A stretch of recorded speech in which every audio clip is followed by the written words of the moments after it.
presenters will be able to continue on. So tonight is around operational communications, and our guest tonight is Assistant Chief Fire Officer Jason Lawrence, whose role is Operation Communications. And then for the second half, we're going to discuss, about 4 or 5 weeks ago when we first ran the first session, there was a member emailed us and said, can you talk about setting up a communications plan for level 1, level 2 jobs? And we're also going to touch on tonight setting up comm structure for level 3 as well. I've also invited Ian Large, who's the communications officer for Mountain Group, to be involved tonight.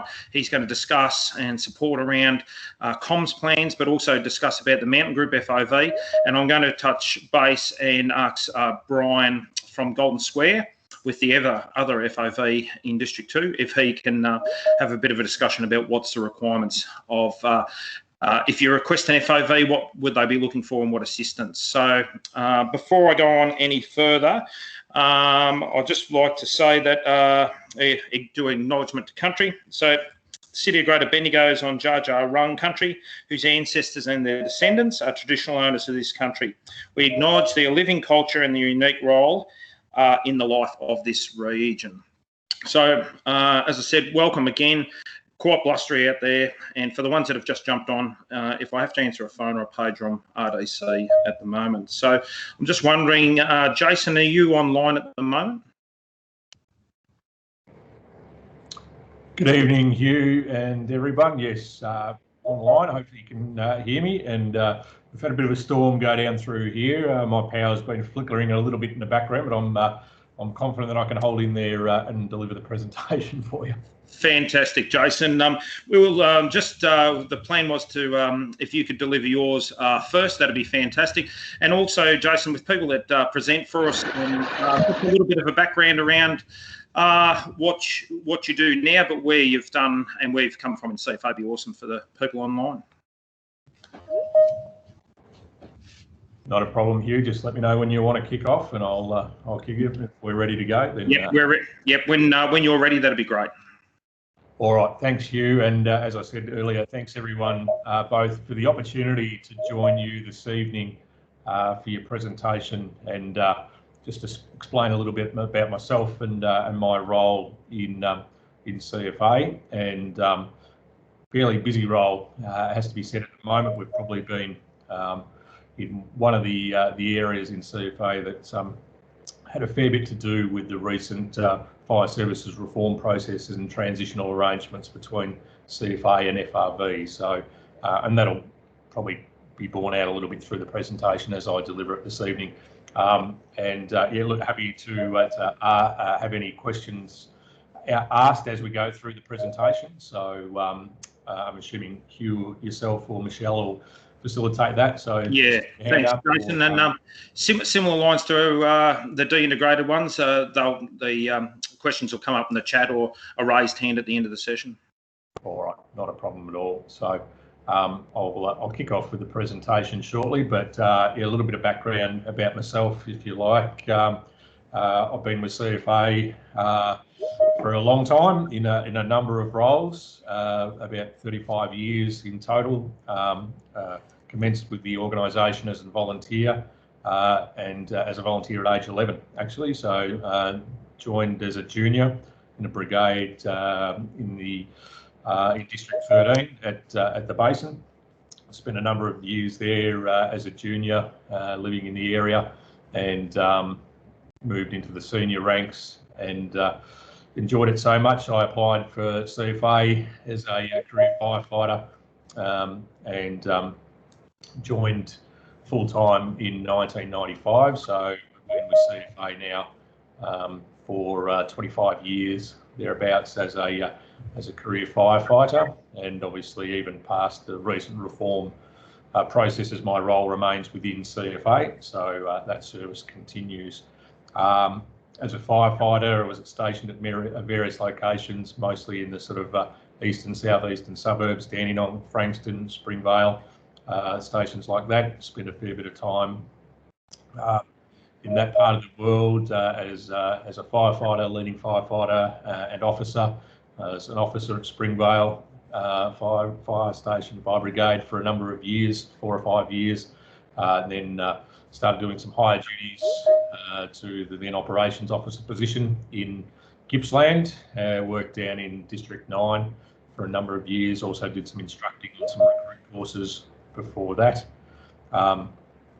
Moved into an operations officer role in 2008 and was the officer in charge at Eltham Fire Station for a couple of years and looking after the brigades around that area.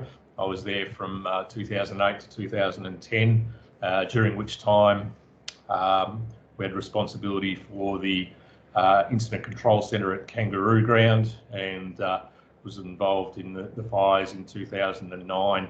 I was the incident controller for the Kilmore East fires that came through and impacted the brigades that I was looking after in that part of the world. So some of my brigades that I was responsible for at that time were King Lake West, St Andrews, and a few brigades up there. So that was a very difficult time, and then the subsequent Royal Commission through which I had to give evidence as well about my role in the 09 fires. So yeah, significant experience at level as the incident controller during that time, in fairly formative years in my role as an operations officer in all early days in our incident control structure and that process. So from there moved on, I was the OIC at Baronia in the Knox area of District 13 for a number of years.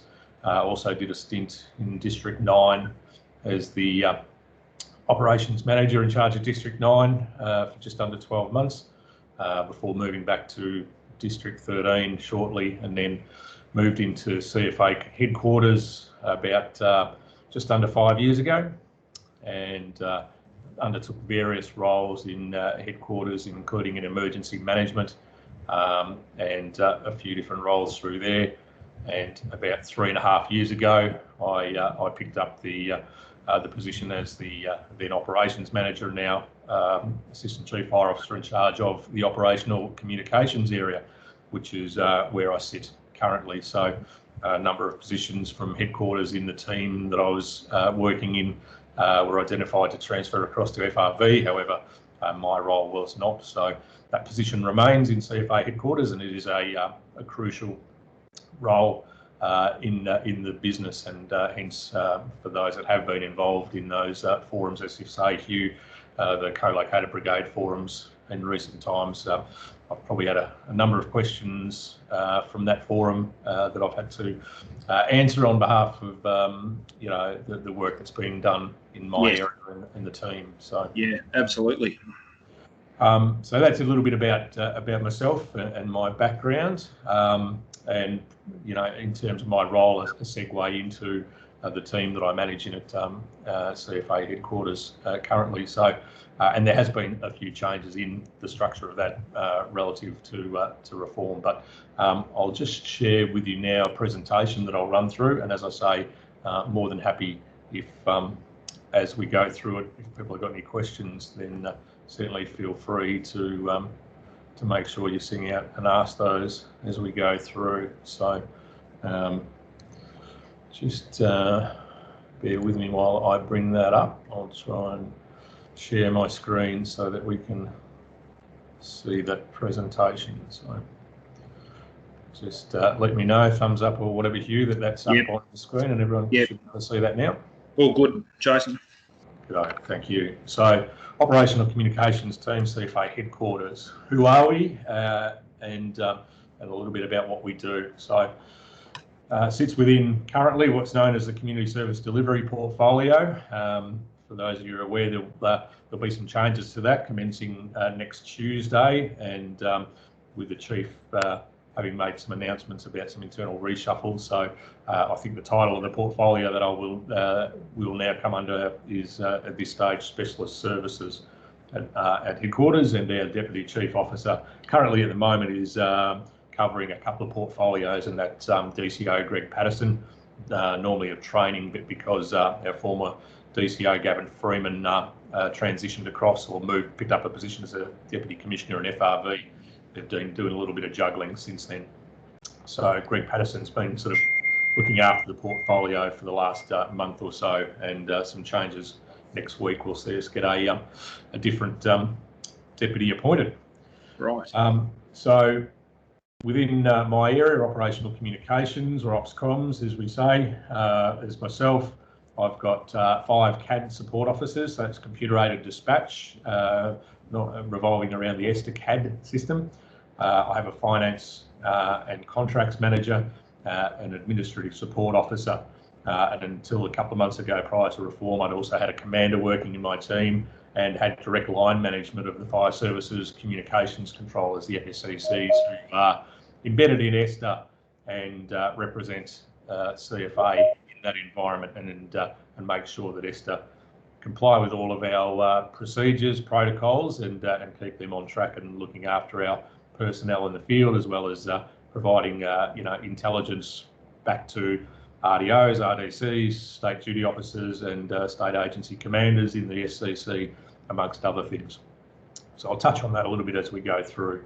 So CFA obviously still have that position. The FSCCs have moved over with a number of positions to FRV. However, they still perform that role on behalf of CFA, and I still have a strong linkage there, and we're working through some procedures, SLAs and the like, between the agencies to strengthen up that relationship. What do we do in Ops Comms? So one of their main tasks, and what keeps the CAD support officers busy, is that we maintain all of CFA's operational response data. So that's every brigade across the state.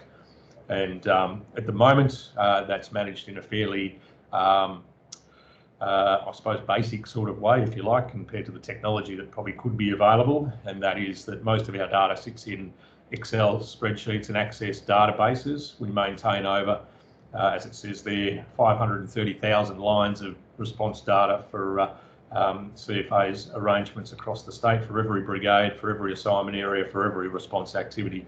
So 530,000 lines of data, which equates to millions of cells of data that my team have got to keep an eye on and make sure is correct, accurate, and assists us in responding brigades out the door in the correct manner. So that's like I say, it's a full-time job, plus all the peripheral other activities they get involved in, for 5 dedicated CAD support officers in my team. They also obviously manage all of the peripherals associated with that, relating to alerting equipment, the station equipment, vehicle equipment, and paging information that's linked in with all that data. We do the mapping that goes with that, maintaining again over 4,500 brigade response zones or assignment areas across the state, reflect those response arrangements, and that includes, life risks from houses and properties, rural acreage, to major hazard facilities, oil refineries, hospitals, and alike. Some of them are captured as what we know as special risks, and some of them are just generically captured within your brigade assignment areas. So a lot of data to manipulate, and a lot of mapping that goes with that all gets transacted between CFA and ESTA and into their CAD environment.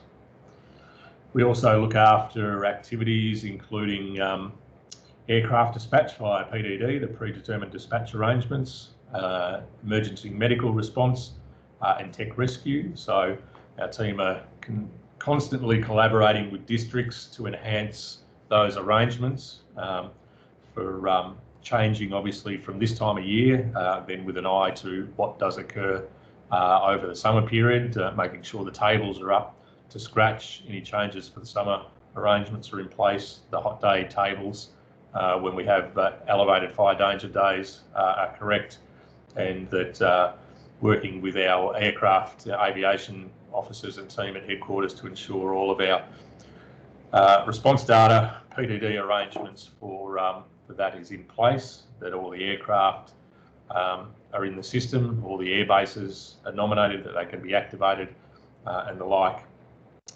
And the tech rescue, we work closely with the the response, a specialist response officer at headquarters who engages with personnel in the field. So where we've got tech rescue arrangements that cross agencies, so we work closely with obviously FRV now, but SES as well, and some of the other providers, individual providers of rescue services. So there's the Chuka one, there's Shepparton Rescue, there's the Oscar Mine Rescue, some of the ones you may be familiar with. Yes. That provide those additional rescue responses and make sure that they get dispatched in the appropriate way through the state road crash rescue arrangements, but also that when we talk about technical rescue, so trench, confined space, rope rescue, all those sorts of activities get covered off and dispatched and responded appropriately. So again, conversations about how we set that up, how we set up the paging alerting across the various agencies, and how we mobilise those the resources as appropriate to all of those events. Things like other systems that come through this portfolio, linking in with our radio systems and the like, and my portfolio works very closely with our ICT personnel, our communications teams who do the physical comms, so radios and the like. And I know tonight that some of your discussions are around your comms planning. That's not necessarily my expertise or specialist area in terms of that detailed comms planning, but certainly our personnel headquarters can assist with some of that. I've had to acquire a bit of a knowledge, certainly about the radio networks, the RMR network in particular that we operate off. Obviously, moving away from the old analog SMR network and some of the functionality there, and clearly requiring a knowledge of how that operates, so that I can understand where, if we've got any issues around that, the functionality of it, coverage concerns, where we need to put in additional sites or coverage enhancements to remediate black spots and the like. We look at that. I engage with district ACFOs in terms of where we can advocate at a state level or use funding to improve the coverage arrangements. Obviously now in regional areas on the RMR network, we're also got some of our partner agencies operating on that. So VicPol operate on the RMR network as well now, being a digital radio network, upgrading from the analog networks that they used to work on. SES operate on the RMR network, and Ambulance Victoria have received some funding in recent times and are updating their fleet of radios to be digital radio network enabled, and will also be coming on board in the RMR network in regional areas in the not too distant future. So amongst their funding, they also have some additional funds allocated to help with coverage where they believe there might be coverage shortfalls for their operations. So that all now works in our favour, as in we put additional capacity and coverage into the network, then all the agencies benefit from that. So those sorts of levels of investment flow through my team. So out of that, we get things like resource tracking, because clearly the resource tracking system is based on signals that come out of the radio network. So the narrowband data that transmits out of the GPS antennas associated with the Tate mobile radios puts the signal back through the RMR network. We pick that up, associate that with some of our other systems in the background, and provide now a tracking functionality for our vehicles that are operating on that RMR network and those digital channels. So we've worked in conjunction with ICT to develop that application within CFA, put it across a number of platforms, including the RTS system, the EMCOP, and the EMAP platforms, so that we can keep some visibility of our vehicles and see where they are and where they're operating on the fireground channel. And that's a CFA system that we'll look to also deliver some enhancements to in the near future. Supplementary alerting service. So that is a functionality that we're building at the moment. One of my main areas of responsibility is managing CFA's interests in the emergency alerting system, the Eas Paging System, which is a statewide paging system. Clearly, where all our members, and I think CFA have something like 34,000 paging devices allocated to our members across the state that we need to maintain, upgrade, and continue to provide. And there's been some recent movement on developments around enhancement to pages and also out of the EAS functionality. We're providing a direct link to our state built and sanctioned supplementary alerting service. So mobile telephone based alerting product that will get a direct feed from the EAS service to provide pager messages to a mobile phone functionality. We're just in the final processes of testing for that version of the application, and I'm hoping to be able to announce in the next week or so when that will be launched and be going live in CFA. So we're very close to that coming online. So that's a real positive. There was a question that came out of our last week's session, Jason, just around the time frame, but I see that as a real bonus to the organisation. Yeah, look, it's an exciting application for us, Hugh. We're really looking forward to that becoming available to the broader membership of CFA. So, like I say, we're literally only a number of weeks away from that. It's taken longer than I would have hoped to get to this point because of some technical challenges with its connection to the EAS paging network in the background. That's taken a little while to overcome because there was some significant upgrades to the technology underpinning the EAS that this had to link in with, and because of some delays in that program, it's taken us a little bit longer than we would have liked to deliver this. But we are literally on the verge of doing that. We've got a number of testers in the organisation. We're going through what we call UAT at the moment, so user acceptance testing, running in a number of versions of that application.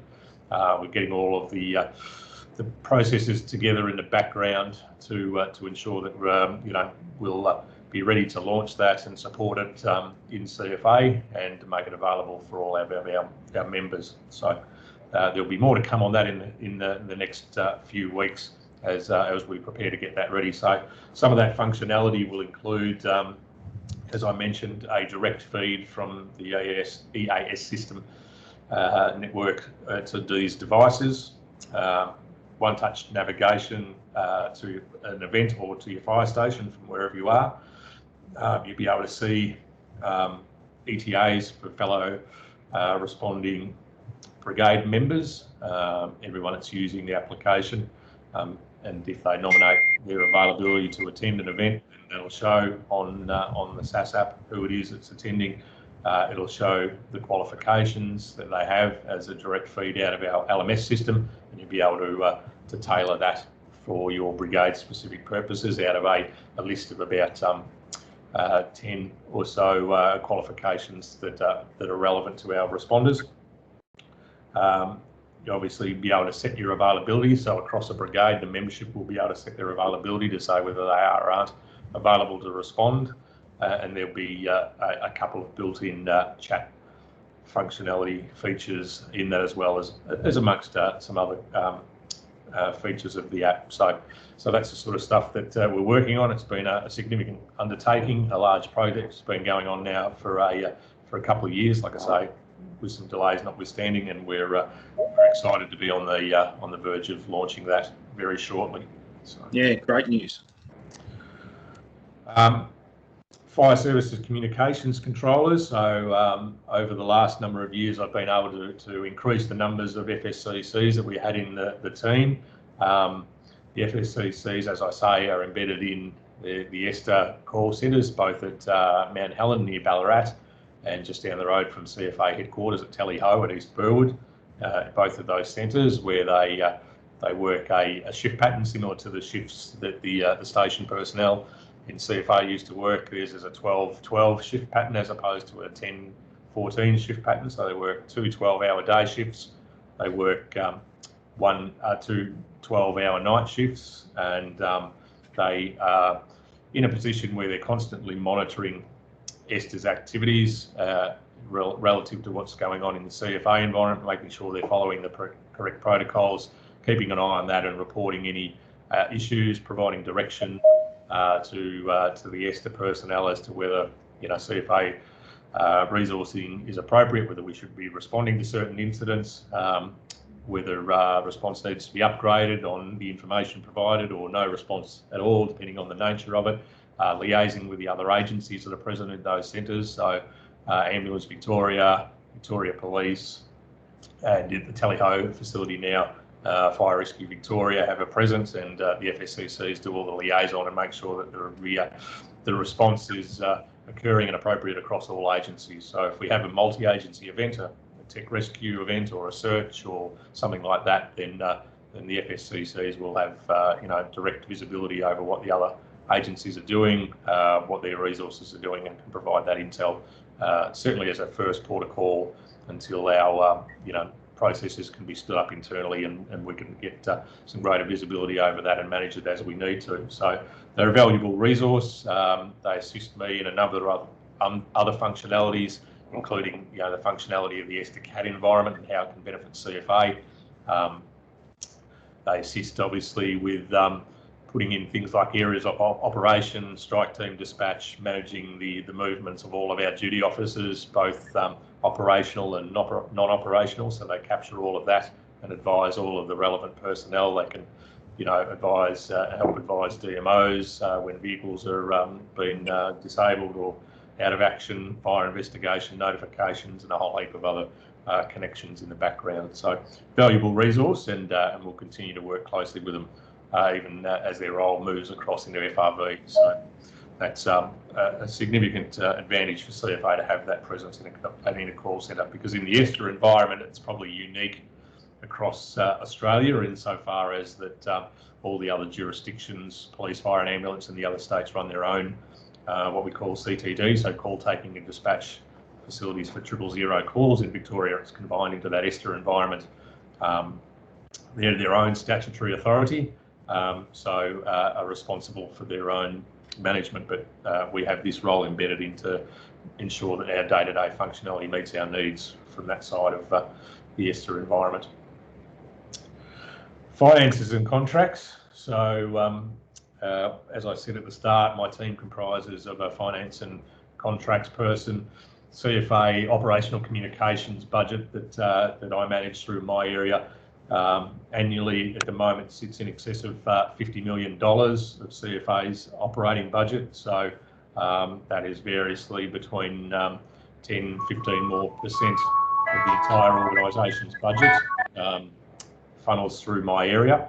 A lot of those funding avenues are then connected to things like the contracts for the radio network, the contracts for the Eas Paging network, and contracts for our arrangements with ESTA, how many operators they have on at any given point in time, and what services they're managing on our behalf. So I have a dedicated full-time contracts and finance manager looking after CFA's interests in all of those contracts and managing the budgets of the contracts and the finances associated with that flowing through our area. So again, that's a considerable undertaking in itself, and that person in my team is a very busy man, keeping on top of that and keeping everyone honest in terms of the delivery of the contracts that supply some of our critical communication services. Involvement with Emergency Management Victoria and other emergency services organisations. So we work closely with EMV. There's a program known as the Emergency Management Operational Communications Program that is managed by EMV under their Technology Directorate. All of the states ESOs funnel into that program for the supply of things like the RMR network, the MMR network in the metropolitan areas, the EAS contract, procurement of new radios and other technology such as pagers, mobile alerting devices, mobile data terminals in some agencies such as VicPol and Ambulance Victoria.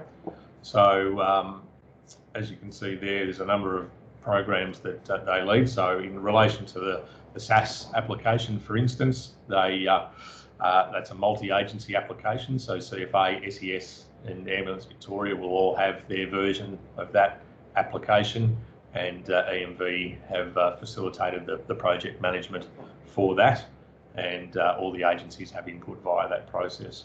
The operational of the EMOC program deals with a significant amount of funding from all of the agencies. We all kick into that so that you get some buy-in across all of the sector, and then can leverage off large-scale contracts for all the emergency services. So it finds some efficiencies, and within that, then we can use the efficiencies gained out of the larger scale contracts to reinvest back into all of the agencies, and that may be network enhancements, coverage enhancements on all of these alerting and radio networks, for example. And so that's where, in recent times, the upgrade of the Eas Paging network, for example, was negotiated through EMV and the EMOC program on behalf of the state. A lot of the funding for that comes in via CFA, but that was a $130 million contract over 5 years for an external provider to run the state's Eas Paging network, make some enhancements to that, upgrade the technology in the background, and also to provide some new generation paging devices. So we work on other agencies for shared SOPs. You may have seen in recent times that in the RMR network, for example, we've now introduced some multi-agency channels that you can now speak to. As I said earlier, VicPol and SES now have radios that can access the RMR network and are operating on that in regional areas. And along with CFA, we can set up multi-agency channels, and you can communicate with them, go back through the RDO, RDC or FSCC, and they can allocate a multi-agency channel for a multi-agency event where we've got all those agencies on team, and we can pick a channel and talk to each other at incidents. So some of those advancements are as a result of the collaborative effort at a state level. We work closely with the Inspector General of Emergency Management, IGEM, and their role is the oversight and monitoring of the performance of ESTA. So again, it's a crucial role for my team and the FSCCs to provide that oversight. We obviously get your input from the field via our observation reports to let us know if you believe ESTA are doing what they should be doing in line with our procedures or not. We've recently upgraded that system from a manual document-based system to an online observation report where you can go on the CFA Members Online site, head to the observation reports and fill in an observation report now either for ESTA and issues associated with them, for your pages, the Eas pages, or also the radios. So working with IGEM includes, as I said, monitoring the performance, the call taking performance, times for ESTA, the dispatching of CFA brigade times, as well as a number of other measures that I meet with IGEM on a regular basis to review, and also then back with ESTA to make sure that they're performing to the requirements that we would expect of them, and other agencies, again through EMV. ESTA itself, so we work very closely with them to monitor the service delivery and performance of them from all facets of their engagement with CFA, oversee the brigade alerting and communication networks, as ESTA is the state's contract manager for EAS, RMR and MMR. So myself and my finance and contracts manager work with ESTA closely and meet with them on a regular basis to ensure that the contracts are being managed appropriately, and that CFA's interests within that are being advocated for and enhanced and upgraded where we can and where funding allows. So that's the management of the contract. So in relation to that, for example, as I said, the enhancements and upgrades to the EAS network, 5-year contract with a number of about 10 sites across the state that we're upgrading with enhancement coverage, additional sites being put in.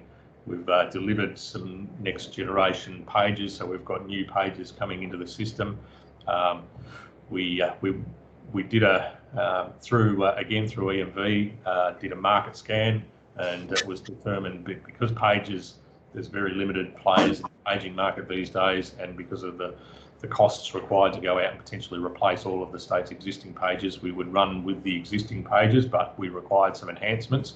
So we've been working very closely with EMV, Esther and the other agencies to do that. We've received a certain batch of pages that look and feel exactly the same, and they are the same, they're just newer warranty pages, and then later this year we'll start to receive another 15,000 new devices, which will have a number of enhancements, including a louder volume, which will be controllable, a flashing light, and they'll be less sensitive to interference and therefore should receive messages a little bit better than the old versions. There won't be a lot of difference, but these ones will be a bit more receptive to messages coming through and less sensitive to interference to that. And there'll be the addition of selectable cap codes. So there'll be 15,000 of those, but they'll be have to be shared amongst the agencies, and we'll start to roll that out. But that then will become the base product for our pages as we go forward.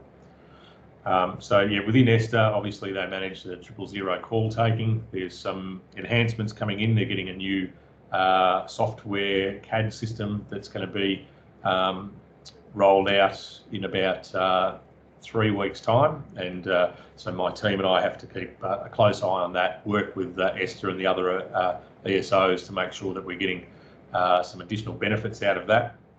This time round, likely that they're going almost for a like-for-like upgrade to stabilise their platform until they can get some dollars out of government to upgrade it and enhance it. But we will be working closely with them to ensure that there are some increases and improvements in their system that will flow onto CFA in the longer run as well. So that'll be coming soon. We also work with Esther to implement some enhancements that have come down at a national level through other committees that I also represent CFA on nationally. And one of those enhancements that'll benefit us in the fire agencies, but also in the Esther environment, is a functionality called AML. It's advanced mobile location, and through Telstra, who's the what they call the ECP, the Emergency Call Person, or 000 service provider for Australia. They're introducing this functionality whereby for people calling from a mobile phone, as soon as you dial 000, the functionality called AML will turn on and access all of the available functionality within your device to triangulate your position from nearby mobile phone towers. It will turn on both your Wi-Fi and GPS functionality in your phone. It will pick up coordinates out of the Wi-Fi networks you may be accessing, and it will also pick up your GPS location, and it will then combine all that information and pass it on to the 000 call takers to be able to more accurately identify your position, where you're calling from. So that obviously has some significant benefits for people who may be involved in an accident or are driving along a road and stop but don't know exactly where they are and can't describe the position of an incident or a fire that they're in attendance at, or for people who aren't able to actually make a call and a voice call. This information will still get passed on, so we can pinpoint exactly where people are and respond to them quicker and more efficiently. And clearly that information will be passed on to our brigades and our members in a more efficient manner as well through this process. So there's some of the sort of the enhancements that we work with Esther to make sure we're on board. Further engagement, as I said, from our team, we work closely with all the brigades, districts, personnel across the state in relation to the response arrangements. I'm engaging with regions and districts at the moment because we're trying to, we are rolling out now with the approval of the Chief Officer, a structured review of all of the response arrangements across the state. We've got some better modelling and mapping to underpin our decision making there, combining that with a number of other tools that we've put together in the background, and we'll be engaging with districts shortly to roll that out. a little bit hampered in the current environment as to how that occurs. So we've had to have a bit of a rethink on the engagement processes, but a broader response review is coming soon. We run a number of forums throughout the year where we have representatives from all of our districts meet on a regular basis, including a 2-day conference to update everyone on all of the activities that are occurring in the operational communication space. I also chair what's known as the JCTC, the Joint Technology and Communications Committee at CFA headquarters with VFBV, including delegates from across the state, where we engage with VFBV on all of the matters related to operational communications, and we meet a number of times throughout the year with VFBV, and where we can, we engage those representatives on projects and working parties and the like. So there's been a number of VFBV delegates involved in the SaaS application development, for example, a couple of delegates out of JCTC on our working party for that, and obviously then delegates from that committee we engage to assist with other decision making on things that affect our members. So through my position, we also represent CFA nationally through a body called NECWIG, and also on an AFAC group. NECWIG is a National Emergency Communications Working Group. It does a lot of work in the 000 advocacy space, things like developing protocols for if there's a 000 outage on a national level. We're involved in that after some issues a couple of years ago where there was some outages in the 000 network as a result of some cable damage. We developed protocols around that. The AML functionality that I spoke about earlier, we heavily advocate for that. We engage with bodies in North America and Europe and other bodies around the world to introduce similar technology when it comes through.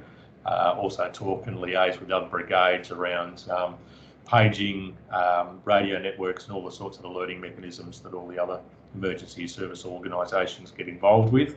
And it's a very good networking opportunity for myself and our team in terms of connectivity with other fire services around the state. I can pick up the phone and speak to pretty much any fire service in the country with a counterpart that I work with in this committee and get some ideas on what they do, how they do it, and what they're doing in terms of their radio networks. We're doing planning around if we were to travel interstate, if we can set up all of the radio channels and planning that goes into the back end of them so that when we go interstate we can take our radios, potentially access their networks and not have to rely on the provision of radios from their fire service. We've got a few obstacles around that, being the differences between operating on a VHF or a UHF network, depending on which jurisdiction you're going into, but we're doing a lot of work, even at a state level, to bring some of those things together in the background and make sure that if you do travel and you've got dual band radios, that you can flick over to common frequencies and access their radio networks.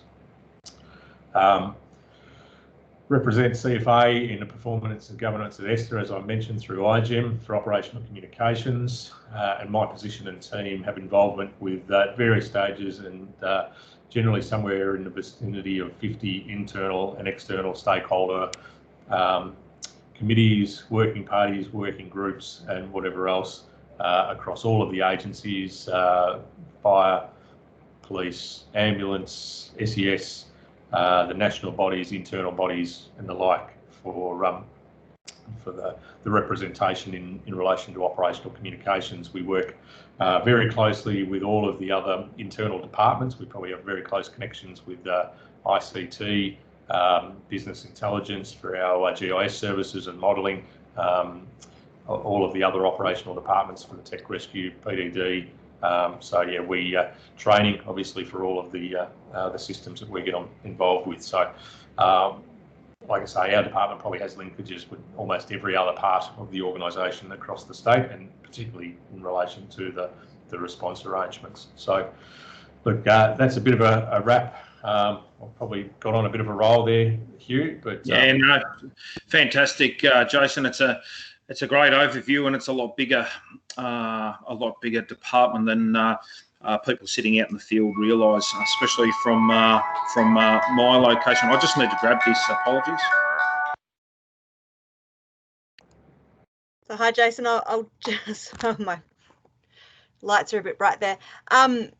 Thanks, Jason, so much. That was a really informative presentation. One of the questions we did have via email earlier today was just around the incoming use of FireCom and where that might have come from. Yeah, sure, Michelle. So there's obviously some communication starting to come out from the Chief Officer about that, and I think he's sent some correspondence out to the district ACFOs via the regional deputy chief officers. There's an ops bulletin that's come out in recent times. We're putting together a bit of a package which I'm hoping that will go out tomorrow afternoon from the chief officer, a final one for that. But the background on that is from a CFA perspective, obviously we had the reform processes and some discussions with the agencies around that. So CFA at the time, MFB, so FRV and ESTA obviously recognised that with the new model between CFA and FRV that we'd be operating on radio networks, joint radio networks across the state. So FRV obviously would then be operating on the RMR network in regional areas and not just on the MMR network in the outer metro areas where they'd operated as MFB previously. So relative to that, all the organisations recognised that we probably needed to come up with a common call sign for radio operations across the state. So what I did at the time through my role, and as I say, with the ability to contact other jurisdictions, I reached out to some colleagues in interstate jurisdictions, including Queensland, New South Wales and Tasmania, to see how they run, where they run radio networks across the state with a number of agencies operating on that. They all of those states use FireCom as their central call sign, and whether it's in New South Wales, whether it's fire rescue or whether it's rural fire service, when they're calling into a central communications centre, they use FireCom as their central call sign. We touched base with colleagues in South Australia, and again, similarly in South Australia, they have both MFS and CFS operating on the one radio network. They use Adelaide Comms, but they use a joint call sign. So CFA proffered the position through these processes that if we were to move to a central call sign, and if we wanted to not use Vic Fire or MFB's former call sign of VKN8, then we go to a common call sign. ESTA supported that position, as they would have operators trying to work on both agencies across the state, and now that we were working both on, so in District 2, obviously on 502 on the RMR network, and so we all agreed that a common call sign was the way to go, and FireCom was adopted by ESTA and FRV early on, from when FRV commenced in July. CFA obviously needed a bit of time to work towards that transition, and CFA Chief Officer recently made the decision that we would transition across to that also. So communications are that from the 1st of September, so next Tuesday morning, all of CFA will start to use the call sign FireCom through conversations on the radio with ESTA and the fire operators. Relative to that, we'll also be issuing, in conjunction with the Ops Bulletin, working on just updating some of the stickers that you may see in your vehicles that assist with the structured fire communication. So the stickers that deal with word-back situation reports and the like. So I'm just getting in the process of getting some of those stickers made up, updated and made up, and that we'll distribute to brigades across the state. And there'll be some further communications around that via a video that I'm hoping to put out through the Chief Officer in the coming days. It just explains a little bit about that. But safest and most effective position was for all agencies to work on the one call sign, and with the opportunity of fire service reform, we sort of thought we'd take the lead and offer up an alternative that we could all use across all the agencies. So that's a little bit of background on that. Fantastic. Jason, we just had a couple of questions drop in. Stuart was a late a late guest to the program tonight, but he posed a question: when will the new SAS happen? As you answered earlier, sounds like in the next couple of weeks there'll be some announcement around that. Yeah. So again, just forming up our position on that. We've obviously got to get a lot of work done in the background for that. We want to get some, all of our structures right to support it, and we want to get our communications right about that. But we've experienced a couple of significant delays due to technology, but at the moment we're just working through a few of the issues. Now, when we release it, and I'm yet to firm up an exact release date, but I'm certainly aiming for the middle of September at this point in time. We're still working through some user acceptance testing on that. We've got another release version to go of user acceptance testing in the next week or so, and making sure that all the bugs, as many bugs as we can get out of the system, mindful that this is a first release of this product that we've developed over a while, so it's not going to be perfect, but the contract that we've got around this sees a number of releases. So there'll be an initial release, and we hope that we get most of the issues that we've found as we've built this thing and gone along ironed out of that. But I'm sure as we release it more generally, there'll be other issues that get picked up. But even after we release in September, there'll be a further version released in October, and then another version again in November. So already we're planning out future releases of this. Because it operates on mobile phones, it's dependent on the software on your phone, so iOS and Android. There's releases already planned by both of those software companies to release additional phone software versions in the next few weeks. So we've got to also balance the people building this app have got to make sure that they cater for those new platforms when they come out. So they're the sorts of things we're going to cover off, and that's just why at this stage I can't give a firm date, because we've got some consideration of just making sure they get right for the new platforms that are coming up. So mid-September at this stage. Fantastic. Just another question that came through. Have you looked at what 3 words app for a very accurate location, typically within 3 square meters? So it must be an app called What 3 Words. I'm not familiar with it. Just wondering if you'd heard of it or thought about it. So I'm aware of the What 3 Words app. There was, I think, a representative from that company reached out to me to say, can we use it? And because it's a little bit interesting, because as I said, CFA, we don't run our own call taking and dispatch. We go through ESTA, so it's probably more relevant in that area. But I will advocate for another application that you can download that will be accessing that. So through the NECWIG forum that I sit on, so the National Emergency Communications Working Group, they have a phone application that they've built, and it's known as Emergency Plus. And what that does is basically provides that AML functionality through your phone. So you download the app, it's got a whole heap of other information built into it, but it will also, if you dial 000 through that Emergency Plus app, it will do the same as AML. It'll turn on all those functionalities.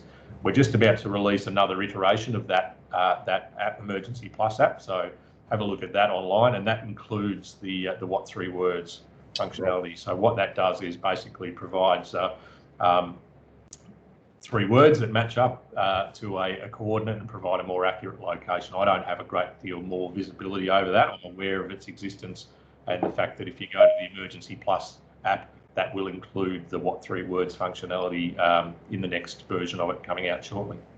Fantastic. We've just got a couple of others. Ian and Michelle have basically got a question similar to each other, and it was around that it sounds like the SAS system is similar to the BART application currently being used by some of the brigades. So it must be similar. That's correct. So obviously BART is not a product that's endorsed for use in CFA, and but we're building a state-sanctioned version for all of the agencies that will provide, I suppose, a similar functionality. I haven't seen BART. I don't know exactly how it functions. We went out to market a number of years ago for a provider to do this from a state perspective, out to an open tender for a number of providers to build this product for us or supply this product for us. And the product that we've come up with, and it will be launching, has been built by Ernst & Young, a technology division of Ernst & Young that we've been working with very closely over the last 18 months to build, and that'll be the CFA AV and SES mobile alerting, supplementary alerting product. Fantastic. Jason, just looks like one more question for you, and it's from Stuart. And Stuart's just wondering, you're looking at using push button style on the screen, or I gather it's on the screen, etc., or digital terminals in the future to minimise traffic and get better mapping, etc., in vehicles?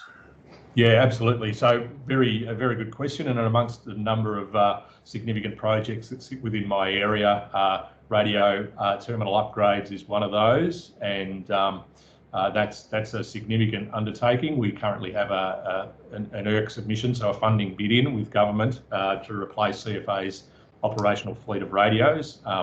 For CFA, like I say, I think that's somewhere in the magnitude of around 18,000 radios at an estimated cost of around $130 million. So we've got to go and do a fair bit of advocacy at a state level to get those terminals. One of the upgrades that we'd like is, as you'd be aware, CFA operates on the RMR network. That's a VHF network, but it's a digital P25 network, which has high level of functionality and the ability to transmit both radio and so voice signals, but also what we call narrowband data. So it can do status messaging at the moment, and our radios can do it. However, that's a fairly clunky functionality. So there's two things that we'd like to improve. We're going to look at what we call a multi-band technology for our radios in the future that will operate on both VHF, UHF, and also LTE technology. So they will operate on mobile phone-based technology. That's one of the specifications that we'll have. And as part of that, we'll also be looking to link in, and we're already beginning the process of developing a CFA mobility solution, if you like. So looking at how those devices can be provided across the organisation. I'm keen to do that in a structured way. We want to make sure that we don't do it piecemeal. We don't just have any device coming along and trying to access it. We want to build a platform that I can sit off, where it can potentially link in with our future radio systems and radio networks. So I was in Canberra a little while ago and had a look at some of the radio systems and what they've got installed in some of their systems up there. They have the multi-band radios by a provider. The mobile radios, because they have LTE functionality, provide a Wi-Fi hotspot in their vehicles, which can drive things like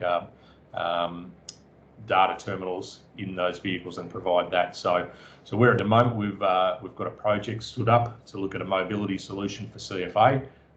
We've got a business analyst on board who's looking to help us provide a bit of the background research, pull all the functionality together. They're touching base with fire agencies in other states through my contacts to say, what are you doing? How are you managing this for those agencies that have got them, and whether we can leverage off that. So a couple of things coming together, the radios, the mobility solution. So absolutely, they're all the platforms that we're looking to enhance and build on and provide a structured way forward for CFA in the coming years. Some of those things will take a while to hit the ground and take a bit of funding to get up and running, but we're always looking for opportunities to do that. So. Absolutely. Jason, I've just had a couple more drop-in questions. Just one was, is there any cost to the brigades to run the new system? The new SAS system? No. Yeah. No. So this will be completely funded via the state. So as I say, the efficiencies that we gain in the state-based contracts for the things like the Eas Paging network, we've gained some efficiencies in the contract that we've negotiated with the provider of that. So the Eas network is a state-owned system, but we contract out to a third-party provider to run that on our behalf. Through those contract negotiations, we saved X amount of dollars, and we've reinvested that in the development and ongoing provision of the SAS service. So that will be free. There will be no contracts for brigades. The data will be secure and private. The information will be being fed directly out of the EAS core, so it's not relying off over-the-air access. And it'll be free for the use of all brigades across the state. Yeah, fantastic. Thank you. And Shelley just posed a question, which will be the last one, just saying with the functionality, will you know who's going to the job? And I believe you said so. It'll show, it's not just transmitting the pager message. You can actually see who is en route to the station and also your best route from your current location to the station. That's correct, yep. So there'll be navigation to the station. Obviously, as our preferred option, there'll be a navigation to the incident, if you like. There'll be dashboard functionality in the back end, so different levels of, paging group owners at a brigade level to B&T. You'll be able to set your availability as available, not available. At a brigade level, you'll have visibility over then over the availability of all the members. That will aggregate up to, a district and a state level. If we get enough users, we'll have some visibility over, numbers of availability at brigade level. So clearly that has, some significant benefits for us across the state, particularly over summer. So we know, how brigades are travelling in terms of availability. So we've got a direct feed out of the CFA LMS system and all of the qualifications that come with that. And that'll be mapped to your profile. You'll be able to enter. And we've got about, I think it's 8 to 10 of the top 10 qualifications, what we believe that you'd like to have visible for when your members are first responding. And remember, this is a supplementary alerting. And whilst we have this, I'm still advocating that everyone should still carry a pager as our primary alerting mechanism, but this is an enhancement to that. So yes, absolutely, brigade will be able to display, say, the top 5 qualifications that you'd like to see. So you might want to have a driver, you might want to have a crew leader or BA qualifications, for example. You can set that so that you'll be able to see that for those members that nominate when they get the alert. They'll say, yes, I'm responding. That'll then pick up and navigate to your station if that's your selected option. It'll display the qualifications so that you can see amongst those who are responding who's qualified. You'll have a vehicle driver in amongst that potentially, so you know you have a driver, people who can wear BA, someone who's a crew leader. Those sorts of qualifications will be on display and can be adjusted by the brigade within the set that is available. Yeah, look forward to the announcement, Jason. Look, it's been a rough night outside here, and I'm sure it is down there, but really appreciate you coming on board tonight. It's been a comprehensive overview of your portfolio, managing $50 million worth of assets, communications, and that data. So we've had over 100 people on tonight, so it's a great way to get that information out, and I'm sure everyone appreciates the work that everyone does from yourself, your team, right through to the FSCCs and behind the scenes to make sure that we get paged. If we have any glitches or issues with the paging or radios, we can work through those processes. So really appreciate you coming on board tonight. No worries, Hugh and Michelle. Thank you very much for the opportunity. Thanks everyone for coming out on a night like tonight and participating. And hopefully it's been of some benefit. And more than happy to get out and sell a message of what we're doing. And hopefully we're providing some support to our personnel in the field and making their job just that little bit easier. So thanks for the opportunity. No, great. Thank you. Thank you very much. Thanks, Jason. Michelle. Thanks. Michelle, would you be able to? So from here, guys, we're a little bit over time, but if we've got Ian Large and Bryan Greenwood going to have a little bit of a chat with me, but also just wondering, Michelle, if you'd be able to share the screen. So the next part is just a quick overview of the setting up ourselves for a level 1, level 2, and level 3 incident. Just biggest problem that we do have at times in the field is that we get allocated allocate a fireground channel, and then of course we all appliances come in on it, and as the fires and incidents start to structure up, we need to start going into a level 2, level 3 incident. So tonight, just a quick overview, and through this, Bryan and Ian Large, are you on tonight? Largely is, yep. Yeah, g'day, Ian. Thanks for coming on board. Just wondering, Ian, if you could just give everyone a little bit of an overview of the brigade you're with, your role that you play within the brigade and the group. Yeah, I'm with Gisborne Brigade. I'm the group comms officer for the mountain group. I'm also a comms planner at Gisborne ICC. ICC, awesome. What about you, Bryan? Are you online? Yeah, I'm here. Okay. Yeah, g'day, Bryan. Thanks for coming on board. Bryan, the other FOV at Golden Square. Bryan's the captain at Golden Square, and he's got a team of people that support it. So tonight, I'm just going to run through quickly. We've got a little bit of a PowerPoint presentation. The first part is about resource management. I'm going to bounce off Largie and Bryan, and then we'll have a quick discussion about for crew leaders, incident controllers, setting up and supporting the team that comes out with the FOV. So basically with resource management, do we have enough resources? This is all part of size up. So we would size up the job and call for what we believe we need to support the fire incident. And basically, to get the gear there, we've got to support that objective. How many tankers is enough? Some days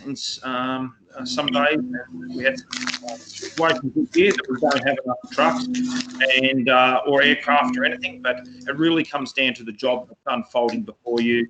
Fuel weather topography, and of course the day. Do we need slip-ons? Do we need to supply us with water? Do we need quick fills, big fills, water carriers from the council? All these things that are part of resource management. Plant, of course, aircraft, notifications around resource management, VicPol, RDO, forest fire management, we work really closely with, and of course, asset owners and managers. So around resource management, we've got a fire or an incident unfolding. It always starts off as a level 1 job. So Michelle, if you could go to the next screen, please. So basically at level 1 incidents, what we need is some infrastructure to support that incident that's small at the beginning. So we need a control point, we need a basic comms plan. We may even do some basic sectorization. We may do a little bit of T-card action and a little bit of basic mapping. Sometimes that basic mapping might be on the bottom of the car as it's starting to progress. It might be just on a notepad within an FCV or in the tanker. So control points can be static, can be mobile. Initially in the grass and scrub fire, the mobile control point gives us an opportunity to size up the job that we've got and also put water onto the fire and try and contain it. So basic comms plan.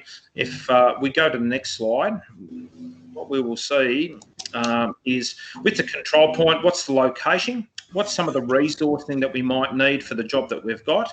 So some of the vehicle resources, MCVs, we haven't got too many of them. There's 3 or 4 across CFA at the moment. We've got plenty of FCVs and we've got 2 FOVs in District 2, being one based in Mountain Group, one based in Fortuna. And the next FOV outside of that is up at Echuca. So these FOVs get utilised across other districts as well in supporting CFA and other agencies in fires.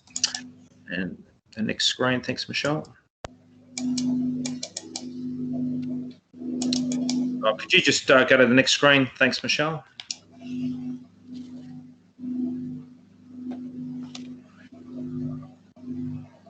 Would you be able to go to the next screen, Michelle? Because I can't from my end. We might have a technical. No, I've clicked through. Can you see? Oh, thank you. Awesome.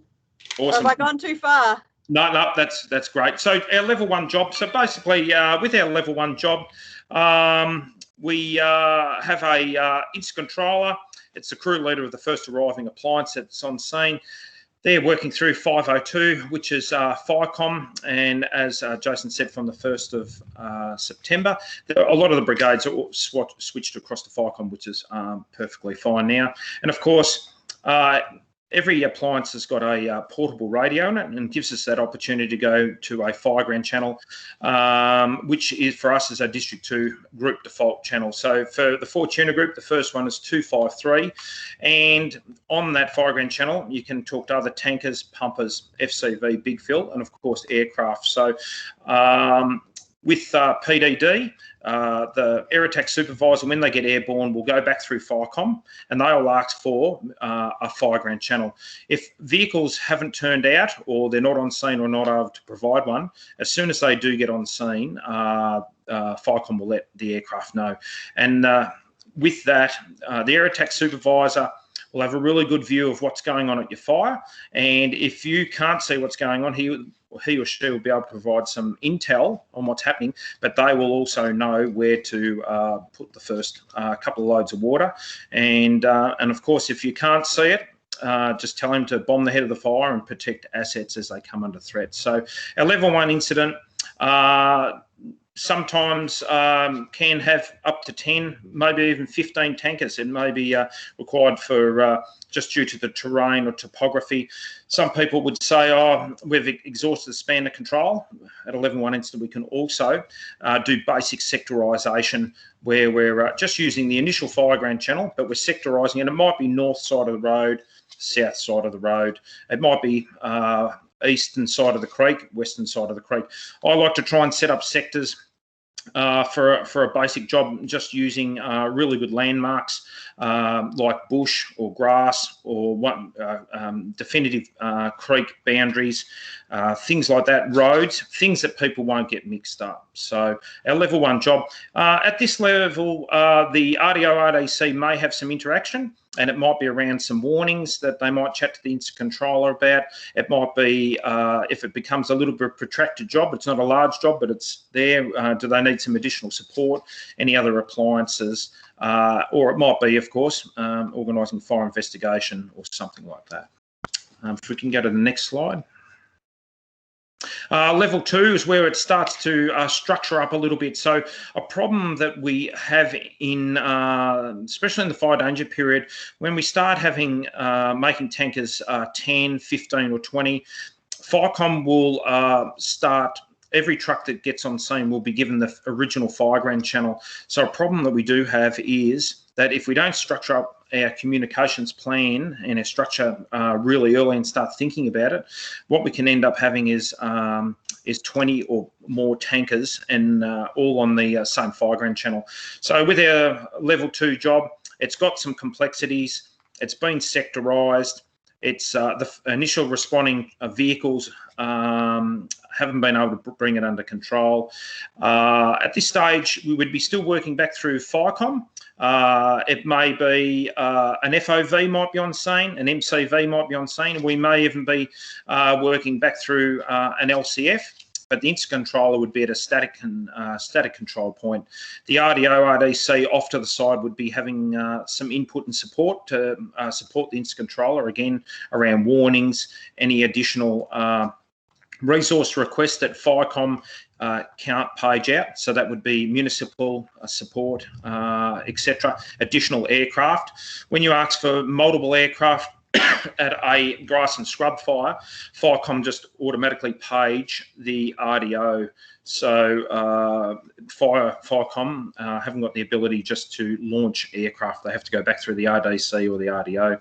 So things that we'd be looking for is if we've got a couple of sectors in place, if we go to, and we think about the first, go back to the Fortuna example, 253, the easiest thing to do is to keep the initial trucks that arrive on scene on that first fire ground channel. As soon as you've got a couple of FCVs there, and you start to, and you've decided to sectorise, and you've given the sector commanders a bit of a briefing about what their area is, what the objective is, what the plan is. If you give them a new channel, that means that the incident controllers are talking to FICOM on 502 and talking to the sector commanders on 251. So he or she is only managing or looking after 2 radios. The sector commander in the FCV will be talking on 251 back to the incident controller, and then 253. And of course, depending what the sector name is, the second one would have his vehicles or tankers on 256. This can take a bit of managing, especially at a grass fire that is starting to move. It might be starting to get a little bit complex, and things like having a good entry and exit point. and trying to control those additional resources that are taking a bit of time to get there. So when we start to get that, the first 10 may get there within 20 or 25 minutes. The next 10 might start arriving approximately 40 to 50 minutes after. And if you can sectorise up quite early in the piece, once the FCVs get there, it can really make the job a lot easier for the incident controller. And at this stage, around the if the FOV's been deployed, I'll just have a chat to you, Largy. If we go out to a job that's got potentially 15, 20 trucks, the FOV's been requested from a mountain group, what's some of the things that you'd like to, what's some of the things you'd be looking for as a FOV operator? The first thing we do is actually be listening on the way to the job, so we would know by the time we got to the job pretty much what's going on. We would normally just simply work on the command channel, unlikely for us to go to a fireground channel. We monitor sometimes, but usually fireground channel is not our bailiwick. And we would be ready. We'd want to know exactly where the incident controller would want us situated. And I have to say that to keep the incident controller at the FOV or MCV or LCF is absolutely vital. The operators in an FOV are not in a position to make decisions. They are there as communications operators. So, and that's their job, that's their role. And one of the reasons I think we don't get called enough is because people think, oh, these heavies are coming out and they're going to take over the job. That's far from it. We're providing office facilities basically. So for the incident controllers online, Largy, how many people would come out with the FOV on response? Well, in ours, we could go up to 3. Usually what we try and do is have a couple of operators and someone else to unpack it, basically unpack the FOV and get it going as fast as possible. We are not operational until everything is set up. And I think that's something that's forgotten a lot of times. We very often get an incident controller walking up to us the minute we turn up and say, can you do this or can you do that? The answer is no, we can't until we are actually set up. Otherwise we lose control basically. Yes, yeah. So you've got to get the mountain group FOV up and running, 100% operational, comms connected before it's able to be used or support that incident controller or division or operations officer, depending on who it is. What about yourself, Bryan? What with the Golden Square FOV? What would be the minimum crewing, and what's some of the things that you'd look for when the FOV goes out to a fireground? So our FOV would come out with, normally starts off with 2. We can do 3. Pretty much what Ian said. We would want to have that opportunity to set up. Ours has a lot more electronics in it. Relies on 4G to start off with, and we can also use satellites. So some of those take a little bit of time to connect. And yeah, as Ian said, we want to have that incident controller with us just to. Then we don't have to be chasing them up constantly because at some incidents it becomes really hard. Yeah, yep. Bryan, what's some of the things you'd be looking for if an incident controller says, "Oh, I need the FOV"? What would you be? What would be some of the? What's sort of an area or how much area do you need to set it up? And what type of what would be ideal if it's possible? Do you need power? Do you need running water? Do you need anything like that, or can you be self-sufficient for a period of time? So the joys of our FOV, we can be pretty self-sufficient.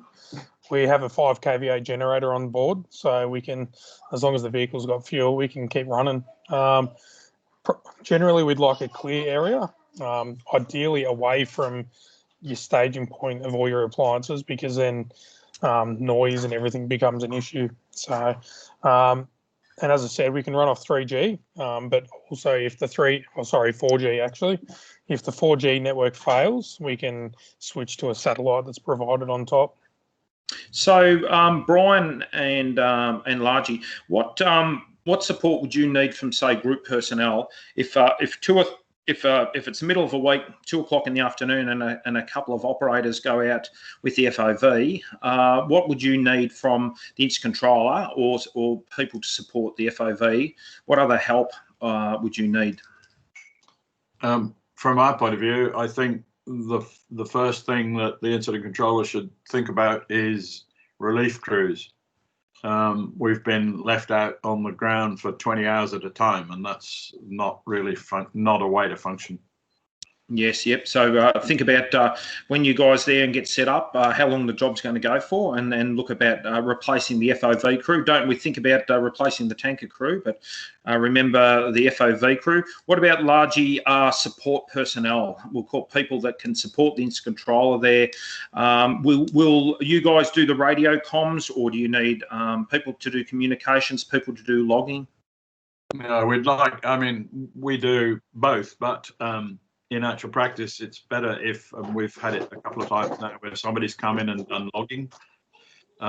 So we concentrate entirely on the radios and the traffic, which logging itself, why in this day and age, and it's something perhaps I should have asked earlier on, why FOVs don't have data loggers that they recorded all, I cannot believe, but we don't. So we have to write everything down.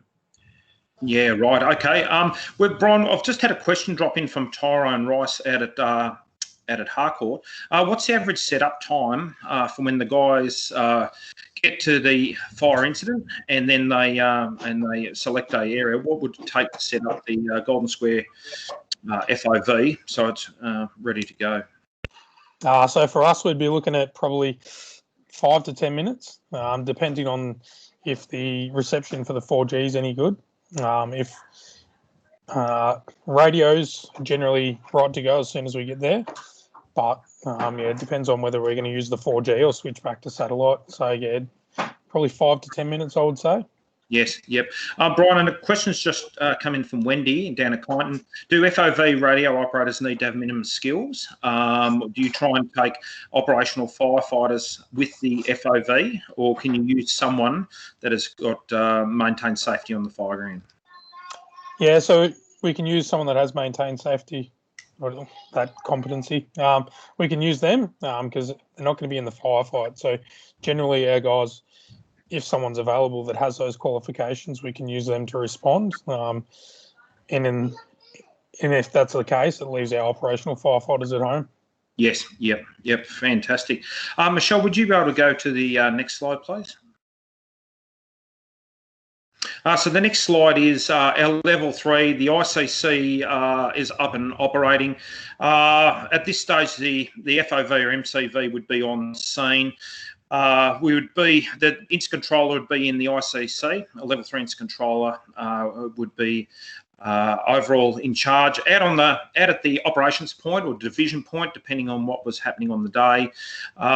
With the FOV would be a person operating from that. And as Ian explained earlier, we don't normally use fireground channels, and incident management channels just gives us a lot more coverage. But as a lot of people online would know, across District 2, we always seem to have fires where we have a lot of communications issues. So that incident management channel would be going back to the radio room in the ICC. And then from there, we would have our multiple sectors with their sector commanders on the same channel. So again, the incident controller, or the divisional commander, or the ops officer at the operations point would be talking to, or the radio operators would be talking to the sector commanders on one channel and then back to the ICC. And of course, the sector commanders would be talking to strike team leaders or individual tankers on the individual channels. Level 3 job, fast moving fire. Trying to structure up right at the beginning when it's a level 1, transitioning into level 2 just makes that transfer of control a lot easier. So largely, you and I have had a few opportunities to work together down in the southern area. What's one of the limitations of a large grass fire when we initially set up at a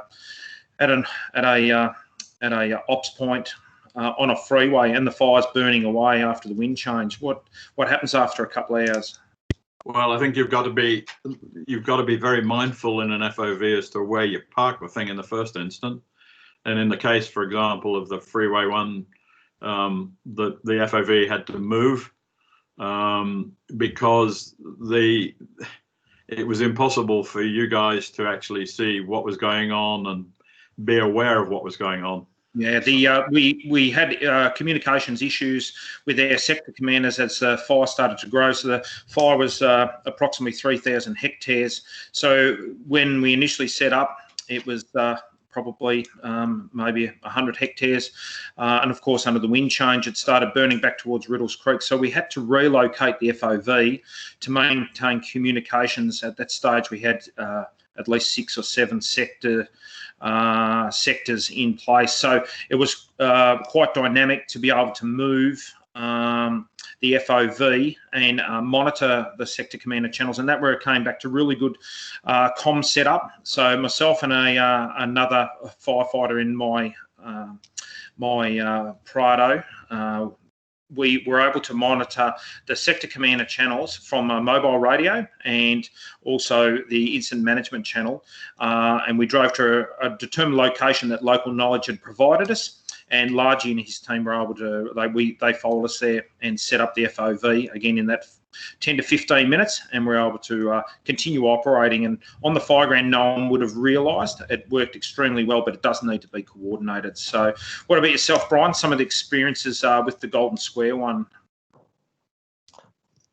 Yeah, so some of our instances, we've had a few locations that we've got to that haven't been suitable. I believe the Huntley fire, it may have moved locations after its original setup, as well as we went to a fire at the start of last fire season. Originally where it was set up, it had to be changed again because of the hills were playing a massive, they were playing around with the radio comms there as well. Yes, yeah. And look, things that the FOV operators and the people supporting it need to be aware of is situationally aware. So the incident controller needs to be aware of where the fire's going and is there a wind change. And as Ian has indicated, it's not the first time that a vehicle's been parked in the wrong spot, and under a wind change, it's been put under duress and has to be relocated. So all this happens when it's all quite busy.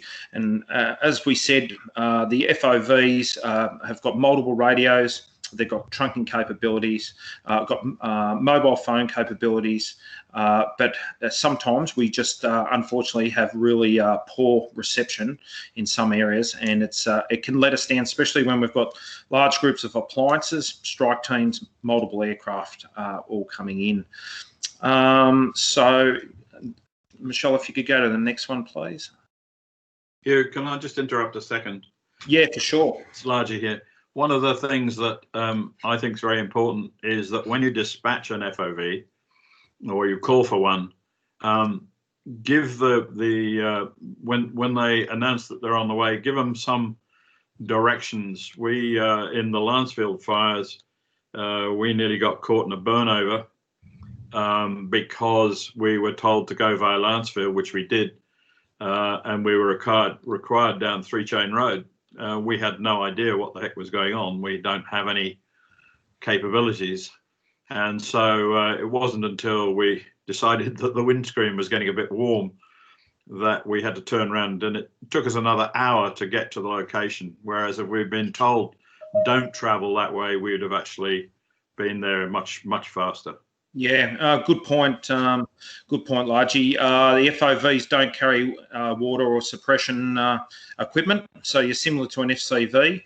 You'll have a dry powder extinguisher, and that's about it. So another good awareness when the FOVs coming out, making sure that if you're giving them directions, make sure that they're not going to be put into a situation where they may become entrapped. The next slide is just really a quick one about basic sectorisation. Sometimes we can, the slide below is a photo from down the Western District, and you can see where it's kicked off and it's started to burn away, and it's hit a road and it's got a cross, if you're chasing down a grass fire, wherever there's a bush or shrubs on the road or trees, that's where it'll spot across. It'll get into the bark and jump across. But just consider if it's a large paddocks up north of Bendigo, you might just decide to sectorise down the middle. I like to use roads, creeks, or change of fuel types initially, and then we think about naming conventions. And as I said, initially you might say bush and grass sector, or you might use a couple of road names. You may even, some people might say, well, use sector A, sector N. But as I said, if you can keep it basic to start with, as it starts to structure up and you get more support to the ground, we go into a level 2 and potentially level 3. We'll come up with some naming conventions that ensures that the strike teams, the sector commanders and the vehicles have got a good understanding of where they're to be working. The next one, thanks, Michelle. Battle board, something that we don't do a lot of, but we do once we get into level 2 and especially level 3 through the staging areas. We've got them on our tankers, we've got them on our pumpers. Pretty rare that we use them on a pumper, FCVs, etc. So old-fashioned battle board, it's a good to have at the ops point or the staging area, and a must-have as we start to get more resources in. And we've got various coloured cards for different types of appliances, different types of equipment. The white cards are for our command structure or agency commanders. The yellow ones are used for their tankers, FCVs, slip-ons, big fills, etc. Pink ones are for aircraft. Green ones for forest fire management. As I said, once the job starts developing, we need to start making sure that we start filling our T cards in. And next one, thanks, Michelle. A bit of resource management. Picture, good picture's worth 1,000 words. So basic maps. I'm holding one here tonight. Goes with me everywhere. Anyone that's done some bushfire rural chute assessments got drummed in them. 4-way coloured pen.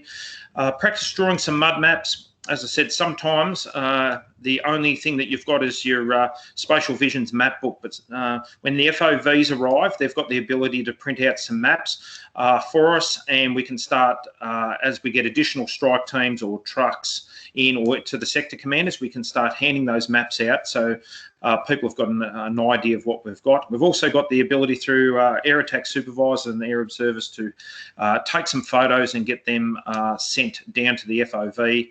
And through EM COP, etc. So as I said, a level 1 job, not very often that we do a map, but as it starts to progress, and it's also good if I'm the RDO and I'm talking to you as the incident controllers, if you can take a photo off your phone of a map and show us what it looks like, it always looks good. Or even a few photos of the fire just off your phone and text them through, email them through, just gives us a bit of situational awareness of what you've got out at the job. The next one, thanks, Michelle. Look, the resource management process is really SPADRA, a safe person approach, dynamic risk assessment. Risk assessment is something we do all the time, and the safe person approach is really what the organisation does prior to the event. So it's the trucks that we've got now with the protection system that we've got, the radios, the PPC, etc. And of course, we do a dynamic risk assessment all the time, and we're continuing to continue to do that as the situation changes. Chain of command. Incident controller can be the crew leader of the first arriving appliance, and as the job progresses through to a level 3, that incident controller may transfer into the ICC. In a couple of weeks' time, we're going to have a level 3 incident controller on board, and he's going to talk about what they look for from the fireground before they will take control. So it's quite interesting in there. You'd think that they would want to take control as quickly as possible, but they've got some checks and balances in place. Think about span of control. We always talk about 1 to 5, out to 1 to 7. As I said, sometimes with a level 1 job, you might need 10 tankers to knock it down, but blacking it might take a period of time. Our radio procedures, word backs, situation reports, and of course workload management back to the FOV. it comes out with at least 2 operators, but what do we need to do to support it? And if we can free up at least a couple of people to support that FOV and support the instance controller, when you've got a dynamic situation, one person needs help. We need a dedicated penciler for the instance controller, someone to answer a mobile phone, people to run multiple radio channels. So we do need to get some management support or people in to assist. So basically, at the moment, I believe that's the end of our slide show for the night. I was just wondering, is there any questions so far, or any questions regarding level 1, level 2, level 3 setting up comms plan? Hugh, can I just say one thing? It's largely here. It's important that people gather their thoughts before they get on a radio. It's no good starting to start a word back, for example, and forget halfway through what you're going to say. Yes. So communications don't have to be that quick. It would be better if you spent 20 seconds writing down what you're going to say, or getting your brain into gear and then saying it, as opposed to garbling it, getting it wrong, somebody having to come back to ask you a question, and so on. So yeah, just absolutely. Take your time. Nothing is the world's not going to end because you're not going to do it in 10 seconds. Absolutely. And the other thing is, largely, you make a good point. Think about what you're going to say. The other thing is, if we step out of the bushfire space and think about a structure fire or a car fire, Vic Fire will give us a prompt at about 10 minutes for a word back once you're on scene. So you can take that opportunity to deploy crews, deploy your hose lines, attack the fire. Think about what you're going to say, and then you can do your word back. Situation reports are really the key to early help and early support from the RDO and Vic Fire, or Firecom, I should say. I can't stress enough the situation report. Once you get on scene, especially in the fire danger period, if this has got a bit of potential, en route, call for what you need. I'm a big believer of call for what you need. We can always turn appliances back. We can turn aircraft back. But with the situation report, direction of the fire, any assets that are under threat, but it's one thing to think about is potential. What is the potential of this fire? Is it going to cross a road, or is the road going to be able to hold it? So try and lift the eyes up and think about what the potential is. And if you can put that into your situation report, size of the fire, direction of travel, any assets under threat, and any additional resources, we can start getting them organised back through Firecom. Is there any other questions at this stage? We've run over time. No. Yeah. Oh, sorry. I'm not sure if Michelle's able to get that document I sent up to her, but there's probably a number of people on here that are thinking, oh, what is an FOV? So we've got a document, and I'm sure Ian gets it a bit too. Some people actually don't know what they are. So good work, this is old, and especially with ours going for an update shortly. So this is the FOV, what they come with. I'm not sure what Ian's has in it, because I've never worked with it. So it's 3 CFA radios, UHF radios, portable radios, radios to talk to the aircraft. What do we got? We got 3 computers in there, so we can look up AMCOP, we can look up tracking of vehicles to actually tell you where they are on the fire ground, as long as they've been on a like 502 to transmit that location. Oh, yes. So that helps on the fire ground. Absolutely. Look, Bryan, I'm going to dob you and Largy in a little bit. I'm sure if groups are going to have, once we get out of COVID and we're able to have a training session, I know a couple of times I've done some LCF exercises where we've actually used the FOV down at Harcourt, and another time out, I think it might have been out at Heathcote, or it might have been Elmore, one of those locations. So I'm sure if if a group of brigades gave you a call, once we're back to a bit of training, one Sunday or one night, you'd be able to bring the vehicle out and just give them an overview of what it is and what it can do to support incident control. Yeah, definitely. We generally do a couple of visits every fire season to brigades. So we're more than happy to take it out and show the appliance to them. Yeah, fantastic. So look, there's no other questions. It's 9:10. Just want to thank. Just wait. I've got Peter Polworth has raised. You got a question, Pete? Yeah, I just want to, Ian, can you elaborate or raise that issue you had about initial fire reports from the first appliance on scene and how important they are to get back, even if it's only large and going potentials, the initial details to get back so we can start organising more resources where needed. Ian did a good presentation on that at one stage. Being large? Yep. I did. Well, it's utterly vital that as much information as you can get back, the better.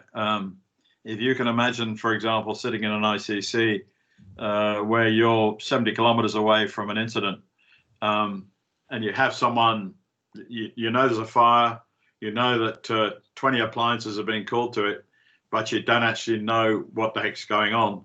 You need to know as soon as you possibly can. And that brings me back to getting an FOV out there. If you've got 10 tankers, get an FOV. We can be turned around. That's not a problem. It's don't think that we're there to control the fire.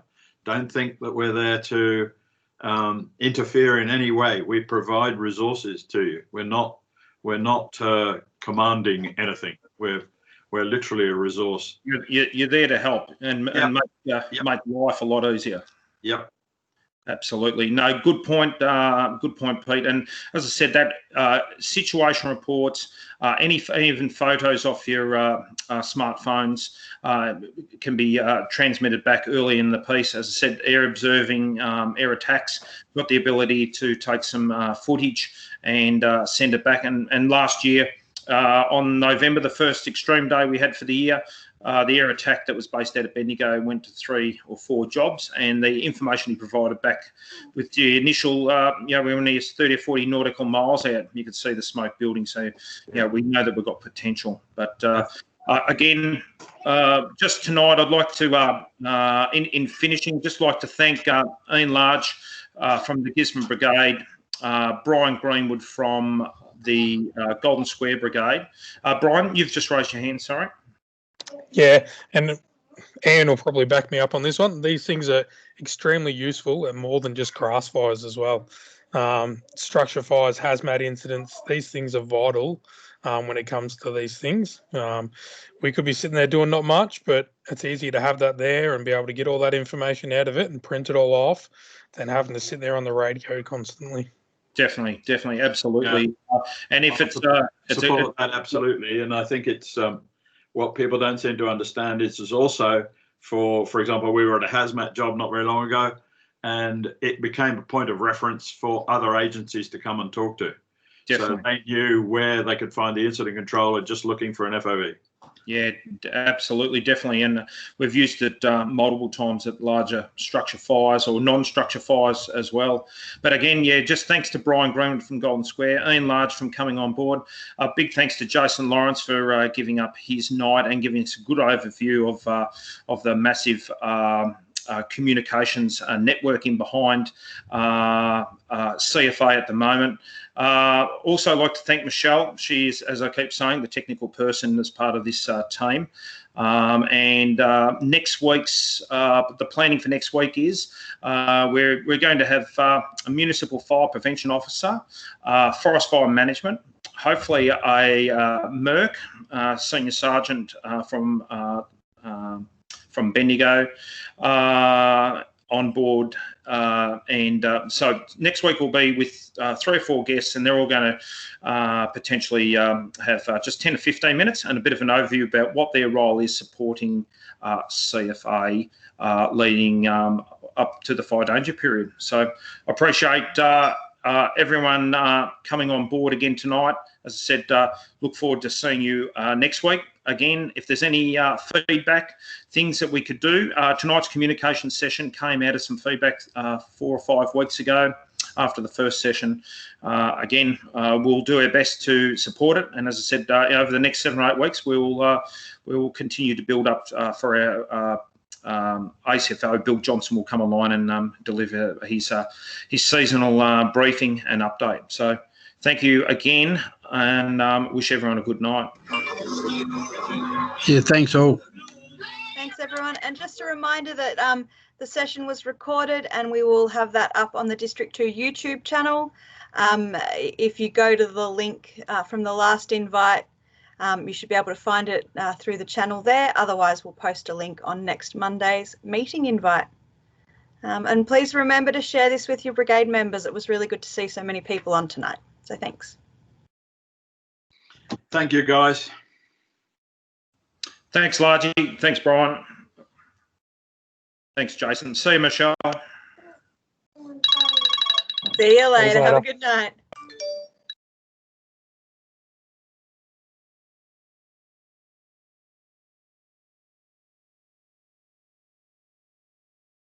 Michelle, if I want a copy of this for the other member attendants, can I get a copy of you? Of the full presentation, like the video, or just the PowerPoint? So probably the PowerPoint's be good. Yep, we can share that. So I'll email that out to you. I can do that tonight. So yeah, if there's anyone else still on that wants a copy of the PowerPoint presentation, let me know and I'll send it out now. Thank you. Good night. Good night, Ian.